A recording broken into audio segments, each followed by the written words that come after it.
इस मूवी की स्टार्ट में हम कुछ लोगों को देखते हैं जो कि असल में म्यूटेंट्स होते हैं। उन म्यूटेंट्स में एक बच्चा होता है जिसे उसकी मॉम से अलग कर दिया गया होता है। इस बात से वो बच्चा काफी ज्यादा घबरा जाता है और घबराहट में वो अपनी पावर से आयरन के गेट को ब्रेक कर देता है।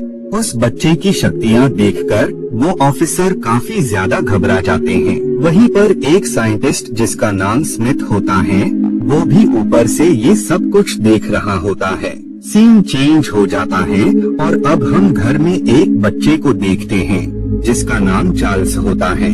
चार्ल्स को अपने घर पर किसी शख्स के होने का एहसास हो रहा होता है, जिस वजह से वो किचन में जाता है। किचन में उसे एक शख्स मिलती है जिसके अंदर भी म्यूटेशन की पावर होती है, जिसकी हेल्प से वो किसी का भी रूप ले सकती थी। चार्ल्स उसे बताता है कि वो ही अकेली शख्स नहीं है जिसके अंदर म्यूटेशन की पावर है। वो उसे बताता है कि उसके अंदर भी ऐसी पावर है जिसकी हेल्प से वो किसी भी शख्स का माइंड रीड कर सकता था और साथ ही वो लोगों को कंट्रोल भी कर सकता था। सीन चेंज हो जाता है और अब हम उसी बच्चे एरिक को देखते हैं जिसे उस साइंटिस्ट स्मिथ ने उसकी पावर्स को चेक करने के लिए बुलाया होता है। स्मिथ उस बच्चे को बताता है कि क्या वो अपनी पावर से इस कॉइन को मूव कर सकता है या नहीं। अगर वो मूव करने में कामयाब हो गया तो उसे उसकी मॉम से मिलने दिया जाएगा। लेकिन जब एरिक उस कॉइन को अपनी पावर से मूव करने की कोशिश करता है तो वो उसे मूव ही नहीं कर पाता है, जिस वजह से स्मिथ नाराज होकर उसकी मॉम को मार देता है। ये देखकर एरिक को काफी ज्यादा गुस्सा आता है और वो रूम में मौजूद हर एक चीज को ब्रेक करने लगता है। इस बात से स्मिथ इतना ज्यादा डर जाता है कि वो वहाँ से भाग जाता है। सीन चेंज हो जाता है और अब हम एरिक को देखते हैं जो कि अब बड़ा हो गया होता है और इसके साथ ही उसने अपनी पावर्स को कंट्रोल करना भी सीख लिया होता है। एरिक को उन लोगों की तलाश रहती थी जिन्होंने उसकी मॉम को मार डाला होता है। सीन चेंज हो जाता है और अब हम चार्ल्स और मिस्टीक को देखते हैं जो कि टाइम के साथ यंग हो गए होते हैं। मिस्टीक को अपनी म्यूटेशन की पावर्स से काफी नफरत होती है क्योंकि वो आम इंसान बनकर लाइफ स्पेंड करना चाहती थी। चार्ल्स उसे हर बार बस यही कहता रहता था कि वो जैसी भी है थी अच्छी है, उसे खुद को चेंज करने की बिल्कुल भी जरूरत नहीं है। इधर हम एरिक को देखते हैं जो कि स्मिथ की सर्च करते हुए बैंक तक में आ गया होता है, लेकिन काफी ट्राई करने के बाद भी उसे स्मिथ के बारे में कुछ भी पता नहीं लगता है। इधर हम एक क्लब को देखते हैं जहां पर CIA की भी किसी काम से आई होती है। उसी दौरान उसकी नजर हेनरी पर जाती है, जिस वजह से वो उसे फॉलो करते हुए क्लब के अंदर आ जाती है। वहाँ पर उसे स्मिथ भी नजर आता है जिसने अपना नेम बदलकर सॉ रख लिया होता है। स्मिथ ने कई सारे म्यूटेंट्स को अपनी टीम में शामिल करके उसने एक टीम बना ली होती है। स्मिथ के पास मौजूद सारे ही म्यूटेंट्स की पावर्स काफी ज्यादा डिफरेंट होती हैं। स्मिथ उस शख्स को काफी ज्यादा डराने धमकाने लगता है और वो उसे न्यूक्लियर डोर में उसका साथ देने के लिए राजी कर लेता है। वहाँ पर मौजूद CIA की एजेंट उनकी सारी बातें सुन लेती है, जिस वजह से वो वॉर को रोकने की कोशिश करती है। लेकिन इससे पहले वो डिसाइड करती है कि वो दुनिया के सामने म्यूटेंट्स को लाएगी, जिससे लोगों को उसकी बात पर यकीन हो कि म्यूटेंट्स वाकई दुनिया में एग्जिस्ट करते हैं। और इसके लिए वो चार्ल्स जेवियर की हेल्प लेने का डिसाइड करती है। इधर स्मिथ के पास हेनरी आता है और वो उसे धमकी देता है कि वो लोग उसे आजाद कर दे, वरना वो बॉम्ब को वहीं पर ब्लास्ट कर देगा, जिससे उसके साथ साथ जितने भी म्यूटेंट्स हैं वो सब मारे जाएंगे। ये देखकर स्मिथ खुद उसके हाथ से बॉम्ब को लेकर उसे ब्लास्ट कर देता है और वो बॉम्ब की सारी एनर्जी को खुद एब्जॉर्ब कर लेता है। ये देखकर हेनरी को समझ आ जाती है कि सॉ भी कोई आम इंसान नहीं बल्कि म्यूटेंट है। इधर CIA की ऑफिसर चार्ल्स को लेकर अपने सीनियर ऑफिसर के पास जाती है ताकि चार्ल्स उन्हें म्यूटेंट्स के बारे में समझाकर न्यूक्लियर वॉर को रोक सके। लेकिन वो ऑफिसर चार्ल्स की बात सुने बगैर ही उसका मजाक बनाने लगते हैं, क्योंकि उन्हें इस बात पर यकीन ही नहीं हो रहा होता है, जिस वजह से मिस्टीक अपनी पावर के जरिए अपना रुख बार बार चेंज करने लगती हैं, जिस वजह से अब उन ऑफिसर को यकीन हो जाता है कि इंसानों के दरमियान में म्यूटेंट्स भी रह रहे हैं। वहाँ पर एक और ऑफिसर होता है जो कि उन लोगों को लेकर डिवीजन एक्स में चला जाता है। इधर एरिक उस शिप में दाखिल हो जाता है जिस शिप में 100 अपने म्यूटेंट दोस्तों के साथ मौजूद होता है।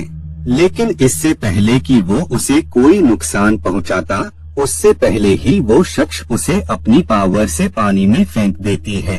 इधर CIA की एजेंट और कुछ ऑफिसर जिनके साथ चार्ल्स भी होता है, वो सब उस बोट में पहुंचने की कोशिश कर रहे होते हैं जिस शिप में स्मिथ मौजूद होता है, ताकि वो लोग उसे पकड़ सकें और न्यूक्लियर वॉर को रोका जा सके। स्मिथ की म्यूटेशन फ्रेंड उसे बताती है कि ऑफिसर की शिप पर भी म्यूटेंट मौजूद हैं, इसीलिए कोई भी 100 का माइंड रीड न कर पाए, जिस वजह से वो वहाँ पर क्रिस्टल की एक वॉल बना देती हैं। उसी दरमियान चार्ल्स अपनी पावर की हेल्प से एरिक का पता लगा लेता है और बाद में वो उसे पानी से बाहर निकाल लेते हैं, जिसके बाद 100 भी वहाँ से निकल जाता है।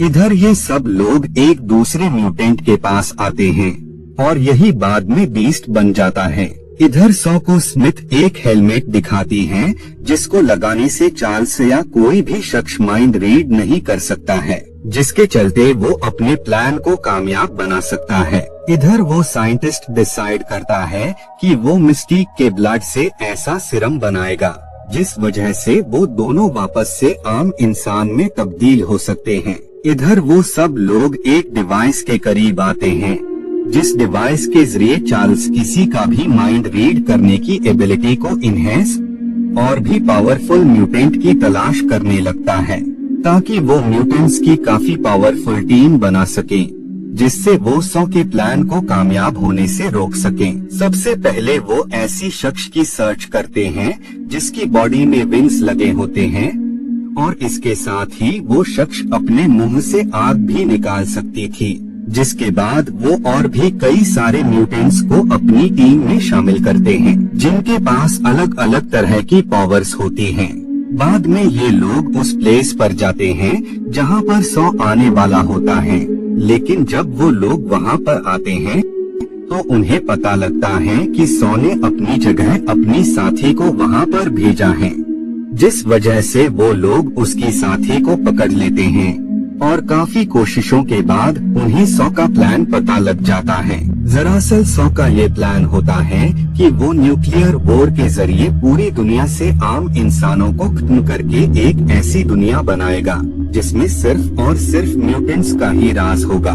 बाद में 100 डिवीजन एक्स में आकर लोगों पर अटैक कर देता है और वो बाकी म्यूटेंट्स के पास आता है और वो उन्हें भड़काने लगता है कि वो चार्ल्स की टीम को छोड़कर उसकी टीम में शामिल होकर उसका साथ दें। लेकिन जब वो इस बात पर एग्री नहीं होते हैं, तब 100 उनमें से एक म्यूटेंट को मार देता है, जिस वजह से उनकी एक साथी उसकी टीम में शामिल हो जाती है।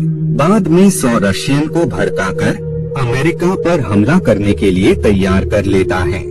इधर चार्ल्स और बाकी लोग न्यूक्लियर वॉर को रोकने की तैयारी कर रहे होते हैं। इधर वो शख्स का सिरम उसे आम इंसान बनाने की बजाय बीस्ट में तब्दील कर देता है। बाद में ये सब उस प्लेस पर आ जाते हैं जहाँ पर वॉर हो रही होती है।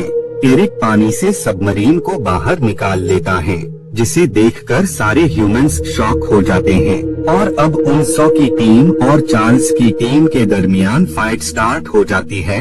वो दोनों ही एक दूसरे पर काफी ज्यादा अटैक्स कर रहे होते हैं। बाद में एरिक 100 के पास जाता है और वो उस पर अटैक कर देता है। एरिक जैसे ही हेलमेट को अलग करता है तो उसी पल ही चार्ल्स उसके माइंड को कंट्रोल कर लेता है और अब एरिक फाइनली उसे मारकर अपनी मॉम की डेथ का रिवेंज ले लेता है। इधर अमेरिकन और रशियन एक होकर सबसे पहले म्यूटेंट्स को खत्म करने का डिसाइड करते हैं, जिस वजह से वो मिसाइल से उन पर अटैक करने वाले होते हैं। लेकिन इससे पहले ही एरिक उन मिसाइल को रोक देता है और वो खुद उल्टा इंसानों पर अटैक करने लगता है। चार्ल्स उसे ऐसा करने से रोकने की हर मुमकिन कोशिश कर रहा होता है, लेकिन उसी दरमियान ही उसे बुलेट लग जाती है और वो इंजर्ड हो जाता है। चार्ल्स उससे कहता है कि उसकी ऐसी हालत उसी की वजह से ही हुई है, क्योंकि अगर वो इंसानों को खत्म करने के बारे में डिसाइड न करता तो वो आज सही होता। और यही से ही चार्ल्स और एरिक की थिंकिंग अलग हो जाती है। जहाँ चार्ल्स इंसानों को मारने का डिसाइड करता है, वही चार्ल्स म्यूटेंट्स को इंसानों के साथ मिलकर रहना सिखाता है। और इसी के साथ ही ये मूवी यहीं पर एंड हो जाती है।